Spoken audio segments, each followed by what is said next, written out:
Keep an eye on the woman wearing the tiara. That's Megan Hartley, and it's her bachelorette party.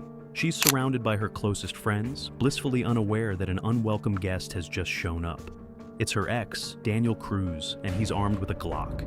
He's about to turn this fun evening into a nightmare. A moment later, he stands at Megan's front door, the gun hidden behind his back. Inside, she hears a knock and heads to answer it. When she opens the door, her expression drops. There's a brief, intense exchange. He grabs her wrist and pulls her out into the hallway. Moments pass, and now they're walking toward his car. They hop in, pull out of the parking lot, and fade into the night, leaving behind a party meant to celebrate a bride who's now gone. Inside apartment 214, the celebration rolls on for just 5 more minutes. Music pours from a little Bluetooth speaker on the kitchen counter, and laughter fills the air, drowning out the silence just outside the door. Then, at 10:20 p.m., one of the bridesmaids walks from the living room toward the kitchen. She feels a cool breeze from the hallway and notices the front door slightly ajar. Assuming Megan stepped out to chat or take a call, she calls out for her. There's no answer. She tries again, a bit louder this time. One of the guests picks up on her worry and suggests turning the music down. The sudden quiet hangs heavy in the air. The bridesmaid peeks into the empty, dim hallway. She checks Megan's bedroom and the bathroom. Both are empty. Then comes the moment that shifts confusion into real fear. On the granite countertop, next to a half-eaten plate of snacks, lie Megan's essentials. Her phone is there. Her purse with her wallet and ID sits beside it. Her car keys rest on top of the purse. These are things you don't just leave behind. The first 911 call comes in at 10:50 p.m. A bridesmaid, her voice shaky, tells the operator her friend is missing from her own bachelorette party. The dispatcher treats it as a high-priority welfare check. While they wait for the cops, another call is made to Megan's fiancé, Tyler Nichols. He's at another event in Tempe, but he leaves right away. He got to the apartment complex in about 30 minutes, just as the first Scottsdale police car was pulling in. Officers went into apartment 214 and found a group of 11 guests who looked really shaken up. The party decorations and food made the scene feel even more tense. The officers split up the witnesses and started to gather their statements. They saw the phone, wallet, and keys left on the counter. The front door was wide open. Nobody had bothered to close it. One officer began to check the common areas of the building, while his partner asked the property manager for access to the security system. By 11:30 p.m., Tyler Nichols had given a description of Megan and mentioned she didn't have any medical issues. The officers inquired about any threats and if someone might want to hurt her. He named one person, Daniel Cruz.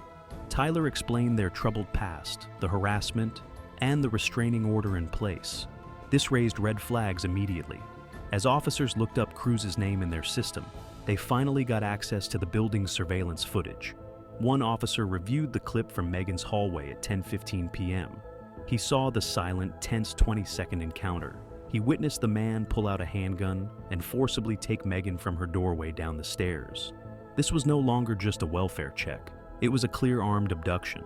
With a name to work with, detectives had their target.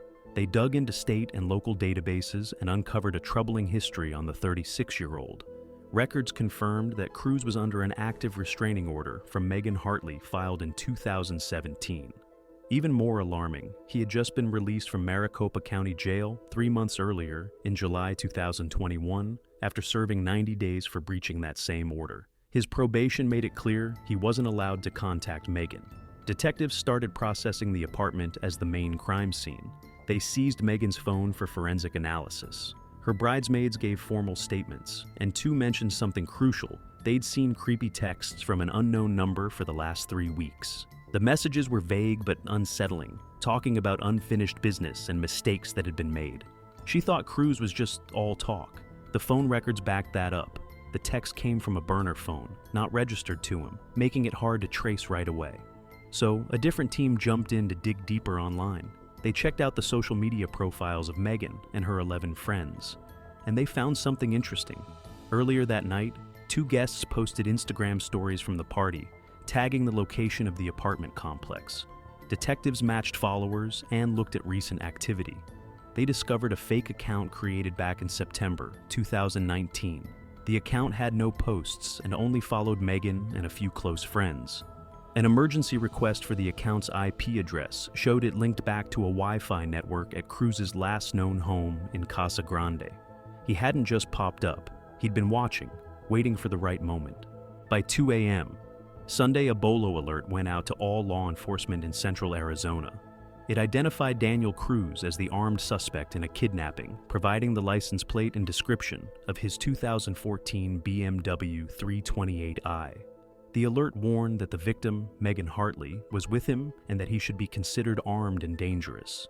Detectives at the Scottsdale police station sprang into action, tracking the vehicle's movements. Thanks to the city's traffic cameras, they got their first clue. At 10:45 p.m., just half an hour after the abduction, the camera caught Cruz's BMW heading east on the Loop 202 freeway. Later, signals showed the car merging onto State Route 87. This was big. State Route 87, the Beeline Highway, leads right out of Phoenix and into the wild Tonto National Forest. As the car headed northeast, it passed Fountain Hills, the last major suburb. After that, the camera network ended, and investigators had to rely on private surveillance. They started reaching out to businesses along the highway. Then they hit a breakthrough at a gas station in Sunflower, a small place 40 miles northeast of Scottsdale. At 11:55 p.m., the station's clear camera caught the BMW pulling up to pump number 3. The video was chillingly clear. Daniel Cruz got out of the driver's seat, a handgun tucked into his waistband. He paid in cash and started filling the car with gas. The camera picked up the passenger side too, showing Megan Hartley inside. She was still in her pink pajamas and party tiara. She didn't move at all. No exiting the car, no looking towards the store or the camera, just sitting there, staring ahead. Once Cruz finished, he got back in and they drove off, heading north on State Route 87, disappearing into the dark of the National Forest. That gas station footage from Sunflower was the last confirmed sighting of Megan Hartley. After that, State Route 87 led into the Tonto National Forest, a huge, rugged stretch covering almost 3 million acres. The search, led by the Maricopa County Sheriff's Office, now focused on this remote area. Search teams, including dogs and air support, began scouring accessible spots from the highway, campgrounds, trailheads, and unpaved roads. The landscape was tough. Thick brush, steep canyons, and spotty cell service made communication tricky. For 3 days, nothing turned up. Sunday, Monday, and Tuesday went by with no new tips. The bolo alert for the BMW was still active, but the car seemed to have vanished. Investigators thought Cruz had taken one of the many dirt roads weaving through the forest. Public alerts were issued, asking hikers, campers, and hunters nearby to keep their eyes peeled. Then, on Thursday morning, October 21st, nearly 5 days after the abduction, a U.S. Forest Service ranger on routine patrol spotted a vehicle partly hidden by trees on a remote trail near Woods Canyon Lake. It was miles away from the main highway and outside the original search area. The ranger checked the plates. It was Daniel Cruz's 2014 BMW. The car was cold and empty. Investigators rushed to the scene. Inside, they found the small, sparkling tiara Megan had worn at her party on the back seat. On the passenger side floorboard, there was an empty gun case. The car itself was untouched. No blood, no signs of a struggle. The discovery was unsettling. The abandoned car gave a clear sign that Cruz and Megan had made it on foot, but it also raised a chilling thought. They could be hiding anywhere in the vast, thick forest stretching over hundreds of miles. Finding that abandoned BMW changed everything. Instead of casting a wide net, the search area shrank to a tight focus around Woods Canyon Lake. With the car secured, it was no longer just a search for a vehicle. It was now a manhunt for a fugitive on foot. Sheriff deputies and Arizona safety rangers quickly set up a strong containment zone. They blocked all the roads in and out of the area. A helicopter with thermal imaging tools circled above the dense pine trees, while K-9 units worked the ground, following the scent from the car. The teams knew what they were up against, an armed man and his victim. So, they took extra care. The terrain was tough, uneven, rocky, and overgrown with thick brush. For hours, the team searched. Then, later that day, A deputy on patrol noticed movement about 2 miles northeast of the BMW near a rocky ledge. He spotted a male fitting Cruz's description. The officers moved in using their vehicles for cover, issuing commands through a loudspeaker. Daniel Cruz was found sitting against a rock. He had a .38 caliber revolver in hand. He looked worn out, dehydrated, and confused, with dirt all over his clothes. Realizing he was trapped, he didn't resist. He followed orders, laid the gun down, and was taken into custody without a struggle. But when they secured him, they realized he was alone. Megan Hartley was missing. At the Gila County Sheriff's Office, detectives tried to ask Cruz questions. They had one urgent question. Where is Megan? Now, calm and seated in the interrogation room, Cruz chose not to speak. He simply asked for a lawyer. The questioning ended there. Daniel Cruz was charged with kidnapping and aggravated assault, but he didn't say a word about Megan's whereabouts or what condition she was in. The man who had taken her was in custody, but the victim remained unaccounted for. Cruz's silence really threw a wrench into the investigation. With him sitting in a holding cell and not saying a word, finding Megan Hartley turned into a frantic race against time, weather, and the unforgiving wilderness. What began as a manhunt had now shifted to a search and rescue operation. Search teams were on high alert, knowing Megan had been lost in the forest for at least a day, maybe longer, with no supplies at all. The nights were freezing up there, and hypothermia was their biggest worry. They had to redraw the search grid, expanding it from where the Cruz had last been. Volunteers, mounted patrols, and dog units were all working together, scouring thick brush, deep ravines, and rocky areas. The helicopter, which had initially been looking for the heat of an armed man, was now searching for the faint warmth of someone possibly too weak to move. As Thursday turned into Friday morning, they found nothing. The woods were tight-lipped. But on Friday afternoon, October 22nd, a ground team nearly 4 miles from where the Cruz had been arrested made a breakthrough. A K-9 unit perked up near a dense group of ponderosa pines. When one of the searchers went in for a closer look, they spotted a patch of pink fabric. It was Megan. She was crouched at the base of a large pine, hidden by low branches. Disoriented, her lips were blue, and she was shaking uncontrollably. She was alive, but just barely. Paramedics were quickly airlifted to the remote site. They discovered she was severely dehydrated and suffering from acute hypothermia. Though she was conscious, she couldn't communicate clearly. As they treated her and prepped for her rescue, one thing was obvious. She had no visible injuries and showed no signs of assault. She had been abandoned in the woods for an unknown length of time.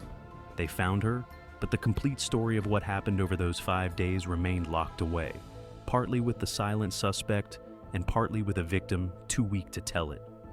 Once she recovered, Megan Hartley filled investigators in on her 5-day ordeal. She revealed that Cruz had contacted her repeatedly, threatening to hurt her fiancé and friends if she didn't talk to him. Then, on the night of at the party, he insisted she step outside, threatening to make a scene if she didn't. Worried about her friends, she opened the door to talk it out. Then, he grabbed her and forced her into the car. The drive was chaotic. He swung between saying he was sorry and blaming her, convinced they could just run away and start fresh. When they reached a secluded spot by Woods Canyon Lake, he got jittery. On Thursday morning, he told her to walk into the woods and just wait. He claimed he needed time to sort things out. Scared, she did what he said. He left her there with nothing, no food, no water, no jacket, and walked away. In February 2022, Daniel Cruz stood before a judge in Maricopa County. With a solid case against him made from surveillance videos, digital evidence, and what the victim had to say, he took a plea deal. He admitted guilt to charges including kidnapping, aggravated assault, and unlawful imprisonment. His sentence? 18 years in an Arizona prison. Megan gave a statement about how the crime affected her, which was read in court, but she wasn't there for the sentencing. The impact of everything was lasting. The wedding, initially set for early 2022, was postponed indefinitely. In December 2021, Megan Hartley and Tyler Nichols called off their engagement, saying the emotional damage from the abduction was too much. Not long after, Megan sold her stuff, left her job, and moved out of state to be near her family.